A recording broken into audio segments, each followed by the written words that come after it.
సోమవారం చర్చిలో క్రిస్మస్ పర్వదినాన్ని పురస్కరించుకొని చర్చిని సర్వాంగ సుందరంగా ముస్తాబు చేశారు. నిర్వాహకులు చర్చిలను రంగురంగుల విద్యుత్ దీపాలతో అందంగా అలంకరించారు. ఘనంగా ఏర్పాట్లు చేశారు. చర్చిల ఆవరణంలో క్రీస్తు జననం గురించిన ప్రతిమలతో ప్రదర్శనలు ఏర్పాటు చేశారు. ప్రార్థనలతో వేడుకలు ప్రారంభం కానున్నాయి. అనంతరం బిషప్లు, పాస్టర్లు భక్తులకు దైవ సందేశం వినిపించి వాక్యోపదేశం చేయనున్నారు. మెదక్ చర్చికి నూరేళ్లు. ఆసియా ఖండంలోనే రెండో అతిపెద్ద చర్చి అయిన Medak CSI church of south India 100 సంవత్సరాల్లోనికి అడుగుపెట్టింది. ఈ చర్చి నిర్మాణం 1914లో మొదలైన 1924లో ముగిసింది. అప్పట్లో ఈ చర్చ్ నిర్మాణానికి 14 లక్షలు అయినట్లు అంచనా. చర్చ్ 100 సంవత్సరాలు పడిన అడుగుడుతున్న సందర్భముగా ఏడాది పాటు సంబరాలు నిర్వహించనున్నట్లు నిర్వాహకులు తెలిపారు.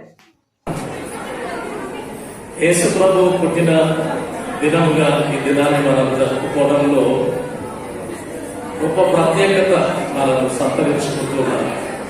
ఆ ప్రత్యేకత ఏమనగా, దేవుడు అనబడిన వాడు ఆయన దగ్గరకు మనుషులను రావాలని కోరుకోలేదు కానీ బలహీనుడైన పాపి అయిన మానవుని తన దగ్గరకు తీసుకువెళ్ళడానికి ఒక మార్గం ఏర్పాటు చేయడంలో దేవుడే తను తాను ప్రత్యక్షపరుచుకొని నరావతారిగా ఈ లోకానికి వచ్చి మానవులు తన యొక్క విశ్వాసం ఉంచడం ద్వారా అట్లా విశ్వాసం ఉంచిన ప్రతివాడు నిత్య జీవంలో ప్రవేశించే ఆ గొప్ప స్థితిని క్రీస్తు యేసులో దేవుడు కలగజేశారు.